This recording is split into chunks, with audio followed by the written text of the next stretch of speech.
नमस्कार। Financially yours bank में आपका स्वागत है। लाइफ में कितने सारे डिसीजंस लेने पड़ते हैं, कुछ बहुत बड़े जैसे कि कौन सा करियर चूज करें, कौन सी कार लें, किससे शादी करें, और कुछ बहुत छोटे लेकिन उतने ही इम्पोर्टेंट जैसे कि लंच में क्या खाएं, कौन सी बुक पढ़ें, कौन सा टीवी चैनल देखें, एक्सरसाइज आज से करें या मंडे से या फिर 1 तारीख से। पर कितना अच्छा लगता है ना जब हमें कोई हेल्प करता है, असिस्ट करता है कोई भी डिसीजन लेने में। चलिए फिर आज अच्छा फील करने के लिए रेडी हो जाइए। आज की वीडियो में मैं आपको बताऊंगी कि आप अपना बैंक कैसे सिलेक्ट कर सकते हैं, किन बातों का ध्यान रखना चाहिए आपको। लेकिन उससे पहले मैं आपको थोड़ा सा बैकग्राउंड देना चाहती हूँ इंडियन बैंकिंग सिस्टम का। तो शुरू करें। इंडिया का सेंट्रल बैंक आरबीआई यानी रिजर्व बैंक ऑफ इंडिया है। ये सब बैंक्स का बाप है। ये अप्रैल 1935 में बना था आरबीआई एक्ट 1934 के तहत।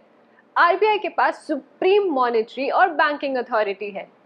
मॉनेटरी मतलब पैसा छापना, मार्केट में क्रेडिट कंट्रोल करना, इन्फ्लेशन कंट्रोल करना, बैंक्स पर नजर रखना वगैरह वगैरह। और बैंकिंग मतलब जो सारे शेड्यूल्ड बैंक्स हैं उनका ध्यान रखना और इनडायरेक्टली आपके पैसों का। इसका नाम रिजर्व बैंक इसलिए है क्योंकि इसके पास सारे शेड्यूल्ड बैंक्स के कैश रिजर्व्स हैं। अब आप सोच रहे होंगे कि शेड्यूल्ड बैंक्स क्या होते हैं। शेड्यूल्ड बैंक्स वो बैंक्स हैं जो आरबीआई एक्ट 1934 के सेकंड शेड्यूल में लिखे गए हैं। जो बैंक्स एक सर्टेन क्राइटेरिया फॉलो करते हैं वही सेकंड शेड्यूल में आ सकते हैं, और जो नहीं फॉलो करते उन्हें सेकंड शेड्यूल में नहीं लिया गया। उन्हें नॉन शेड्यूल्ड बैंक्स कहते हैं। क्या क्राइटेरिया है हम उन टेक्निकलिटीज में नहीं जाते। शेड्यूल्ड बैंक्स दो टाइप के होते हैं, कमर्शियल और कोऑपरेटिव बैंक्स। कमर्शियल बैंक्स वो हैं जो प्रॉफिट बनाने के लिए काम करते हैं। ये लोगों से या बिजनेस या गवर्नमेंट से डिपॉजिट्स लेते हैं और उन्हें ही लोन दे देते हैं। कमर्शियल बैंक्स 4 टाइप के होते हैं। पब्लिक सेक्टर बैंक्स जो गवर्नमेंट ऑफ इंडिया के अंडर आते हैं जैसे कि एसबीआई और उसके एसोसिएट्स और बाकी nationalised banks. Private sector Indian banks जैसे कि एचडीएफसी, आईसीआईसीआई, एक्सिस बैंक, ये प्राइवेटली ओन्ड बैंक्स हैं। प्राइवेट सेक्टर फॉरेन बैंक्स जैसे कि bank of America, HSBC, standard chartered bank और रीजनल रूरल बैंक्स। जो बैंक्स रीजनल लेवल पर रूरल एरियाज में काम कर रहे हैं, ये फार्मर्स, लेबरर्स या छोटे बिजनेसमैन इनसे डिपॉजिट लेते हैं और इन्हें लोन दे देते हैं। इनकी कुछ ब्रांचेस अर्बन एरियाज में भी हैं। कोऑपरेटिव बैंक्स वो होते हैं जिनका मकसद प्रॉफिट बनाना नहीं है। ये नो प्रॉफिट नो लॉस के बेसिस पर काम करते हैं। ये भी 2 टाइप के होते हैं, स्टेट कोऑपरेटिव बैंक्स और अर्बन कोऑपरेटिव बैंक्स। क्योंकि आरबीआई एक सेंट्रल बैंक है तो आरबीआई के बहुत सारे इंपॉर्टेंट फंक्शंस हैं। आरबीआई बैंक रेट्स भी सेट करता है। आपने न्यूज़ में सुना होगा आरबीआई ने रेपो रेट कम कर दिया या बढ़ा दिया या फिर उतना ही रखा। रेपो रेट वो रेट है जिस पर आरबीआई बैंक्स को पैसे उधार देता है या लोन देता है अगर उन्हें पैसों की जरूरत होती है तब। और रिवर्स रेपो रेट मतलब आरबीआई जब बैंक से बोरो करता है तो उसे बैंक्स को इंटरेस्ट देना पड़ता है। इस रेट को रिवर्स रेपो रेट कहा जाता है। जनरली रिवर्स रेपो रेट से कम होता है। इसके अलावा आरबीआई सीआरआर यानी कि कैश रिजर्व रेशियो भी डिसाइड करता है। बैंक्स के पास जितने भी डिपॉजिट्स होते हैं उसका एक फिक्स्ड परसेंटेज अलग करके आरबीआई के पास रखवाना पड़ता है। इस रिजर्व को कैश रिजर्व रेशियो कहा जाता है। अब हमें देखना ये है कि RBI repo rate, reverse repo rate और सीआरआर से मार्केट में कैसे पैसों को कंट्रोल करता है। मान लीजिए आरबीआई ने सीआरआर 4% से कम करके 3% कर दिया तो बैंक्स को आरबीआई के पास कम पैसा रखवाना पड़ेगा, यानी बैंक्स के पास लोन देने के लिए ज्यादा पैसा होगा, यानी लोन सस्ता होगा। मार्केट में पैसा बढ़ जाएगा, यानी पब्लिक के पास पैसे ज्यादा हो जाएंगे। इससे परचेजेस बढ़ेंगी, इकोनॉमिक ग्रोथ बढ़ेगी। मान लीजिए मैं एक बैंक हूँ, मेरे पास टोटल डिपॉजिट 100 रुपए है। 10 आपसे लिए, 10 आपसे, 10 आपसे, ऐसे कर करके 100 रुपए हो गए। अब इन डिपॉजिट्स का 3% यानी कि 100 रुपए का 3% मतलब 3 रुपए मुझे आरबीआई के पास एज सीआरआर रखवाना पड़ेगा। मैं बचे हुए 97 रुपीज यानी कि 97 रुपए में से आपको लोन दे पाऊंगी। लेकिन अगर आरबीआई इसे 4% कर देती है तो मेरे पास सिर्फ 96 यानी कि 96 रुपीज बचेंगे। तो आपको लोन या तो कम मिलेगा या फिर महंगा। दूसरी ओर अगर आरबीआई 3 से 2% कर देती है तो मेरे पास 98 रुपीज है आपको लोन देने के लिए। ये 100 रुपए तो बहुत छोटी वैल्यू ली है, जब बात करोड़ों में होती है तो ये 1% बहुत फर्क ले आता है। आपको पता है इसी साल मार्च एंड में आरबीआई ने सीआरआर 4% से कम करके 3% कर दिया, तो मार्केट में कितना पैसा आया होगा? Gas gas 1.37 lakh crore rupees, 1.25 lakh crore से भी ज्यादा। है ना कितनी बड़ी हमारे इंडिया की इकोनॉमी। ऐसे ही इन्फ्लेशन कंट्रोल करने के लिए आरबीआई मार्केट से पैसे खींच लेता है।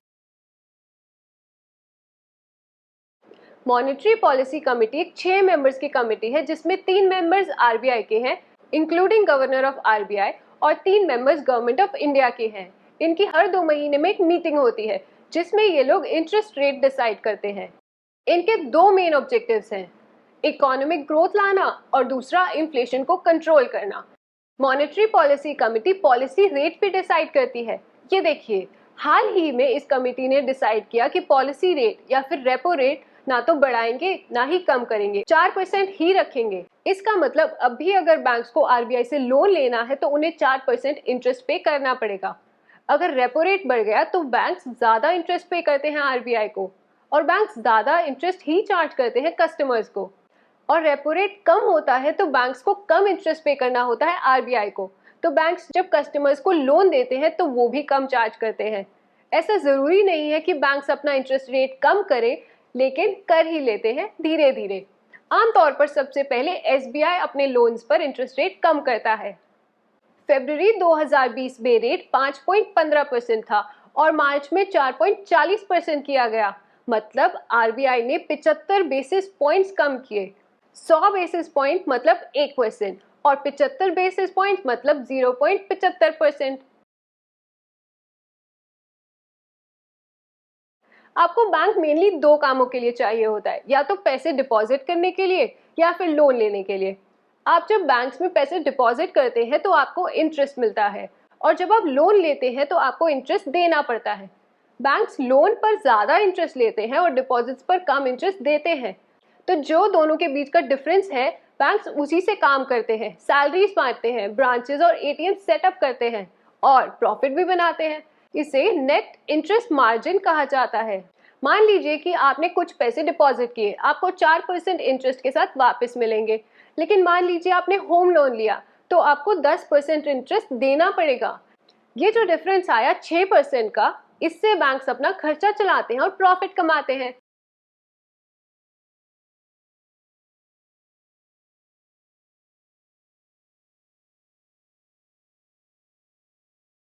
ये तो थी कुछ टेक्निकल बातें आपकी बैकग्राउंड इंफॉर्मेशन के लिए। अब थोड़ी नॉन टेक्निकल बातें डिस्कस करते हैं और पता लगाते हैं कि आप अपना बैंक कैसे सिलेक्ट कर सकते हैं। नॉर्मली हम पूरी लाइफ एक ही बैंक के साथ जुड़े रहते हैं।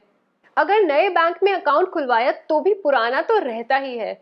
और बहुत बार ऐसा भी होता है कि जिस बैंक में हमारे मम्मी पापा या किसी और फैमिली मेंबर का अकाउंट है, हम उसी बैंक में अकाउंट खुलवा लेते हैं। पर ऐसा करना जरूरी नहीं है। हर बैंक कुछ ना कुछ अलग फैसिलिटी प्रोवाइड करता है। आपको देखना पड़ेगा कि आपकी प्रायोरिटी क्या है, आपकी लाइफस्टाइल को कौन सा बैंक सूट करता है, क्या क्या प्रोडक्ट्स और सर्विसेज अवेलेबल कराएगा वो बैंक। इसलिए काफी जरूरी है कि हम सोच समझकर अपना बैंक सिलेक्ट करें। कुछ बातें हैं जो आपको ध्यान रखनी चाहिए, जैसे कि उस बैंक ने क्या सिक्योरिटी मेजर्स लिए हैं, कितना सेफ रहेगा आपका पैसा। आप काफी मेहनत करके पैसा कमाते हैं तो जाहिर सी बात है कि आप अपने पैसों को सेफ रखना चाहेंगे। तो किसी ऐसे बैंक में पैसे डिपॉजिट कराइए जो आरबीआई के अंडर आता हो। कोशिश कीजिए कि आप ऐसा बैंक चुनिए जो आपको डिपॉजिट्स पर कंपैरेटिवली ज्यादा इंटरेस्ट देता हो और लोन्स पर कंपैरेटिवली कम चार्ज करता हो। प्राइवेट बैंक्स आपको इंटरेस्ट रेट थोड़ा ज्यादा देते हैं, फैसिलिटीज भी अच्छी देते हैं, लेकिन याद रखिए उनके कुछ चार्जेस होते हैं जो पब्लिक बैंक से थोड़े ज्यादा हैं। कई बार ऐसे एक्स्ट्रा चार्जेस निकल जाते हैं जो पहले पता ही नहीं होते। कोई annual fees, overdraft fees, transfer charges, debit card charges और बहुत सारे ऐसे चार्जेस। तो आप अच्छे से सारे डॉक्यूमेंट्स पढ़िए अपना अकाउंट खुलवाने से पहले। आप चेक कर लीजिए कि कोई खामखा की फीस तो नहीं है। वैसे तो ये फीस बहुत मामूली सी होती है, लेकिन एड अप होके काफी हो जाती है। अगर आपका एम सेव करना है तो बेस्ट है कि आप ऐसा अकाउंट ढूंढिए जो कोई फीस ना लेता हो या फिर ना के बराबर लेता हो। कुछ अकाउंट्स में आपको एक मिनिमम बैलेंस रखना होता है, 10,000 या 50,000 या 1 लाख। लेकिन कुछ जीरो बैलेंस अकाउंट्स भी होते हैं। आप देखिए कि आपकी क्या लिमिट है, क्या आप उसे मेंटेन कर पाएंगे। नहीं तो जीरो बैलेंस वाला ही लीजिए। अगर आप ज्यादा लिमिट वाला अकाउंट खोलते हैं तो उसके कई फायदे होते हैं, जैसे कि आपका बैंक किसी और बैंक के एटीएम को यूज करने पर चार्जेस नहीं लेता या ड्राफ्ट चार्जेस नहीं लेगा। आपको एक पर्सनल रिलेशनशिप मैनेजर मिलेगा और बहुत सारी ऐसी फैसिलिटीज मिलती हैं। आप अपनी प्रायोरिटी डिसाइड करके ही फैसला कीजिएगा। कई बैंक एक लिमिट लगा देते हैं कि आप अपने अकाउंट से दिन में सिर्फ 1,000, 10,000 या 50,000 ही निकलवा पाएंगे। मान लीजिए आपको ज्यादा निकालने होते हैं तो 1,000 वाली लिमिट बेकार है आपके लिए।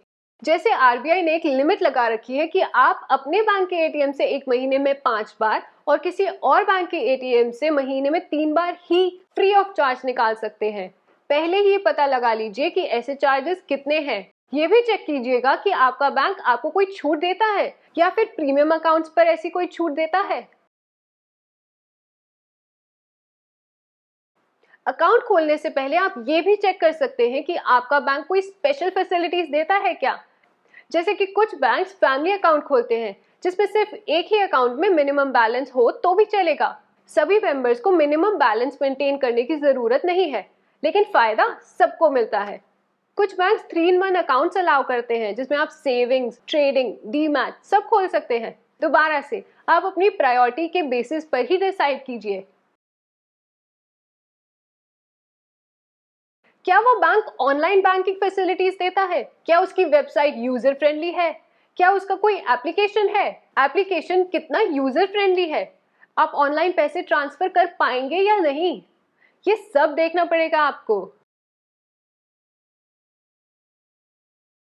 आपका बैंक काफी एक्सेसिबल होना चाहिए, जिसकी ज्यादा ब्रांचेस हो, काफी सारे एटीएम्स हो और हाँ, उसका कम से कम एक ना एक एटीएम तो आपके घर या ऑफिस या स्कूल के पास जरूर होना चाहिए। ब्रांच हो तो और भी अच्छा है। आजकल इंटरनेट इतना इजीली अवेलेबल है तो यूज कीजिए। आप बैंक की हिस्ट्री के बारे में पढ़िए। क्या उस बैंक ने कभी कोई नेगेटिव हेडलाइन बनाई है? क्या उसका फाउंडर या सीईओ किसी गलत वजह से न्यूज में है? ये सब पता लगा लीजिए। उस बैंक का सपोर्ट सिस्टम कैसा है? आप जब पहली बार बैंक विजिट करते हैं आपको तभी आइडिया हो जाता है कि आपको कितना टाइम लगा वहां। क्या वो ब्रांच में या फोन पर घंटों वेट कराते हैं? उनका स्टाफ कितना सपोर्टिव है? कंप्लेंट मैकेनिज्म कैसा है? तो ये थी 10 बातें जो आपको ध्यान रखनी चाहिए अपना बैंक सिलेक्ट करने से पहले। अगर आपको लगता है कि किसी और की हेल्प हो जाएगी बैंक सिलेक्ट करने में तो ये वीडियो उनके साथ जरूर शेयर करें। और हाँ, पहले आप मेरे चैनल को सब्सक्राइब कीजिए, फिर आप उनसे कहिए। अगर आपने फाइनेंशियली योर्स का चैनल नहीं सब्सक्राइब किया तो कीजिए ना। मिलते हैं नेक्स्ट वीडियो में। Signing out, financially yours.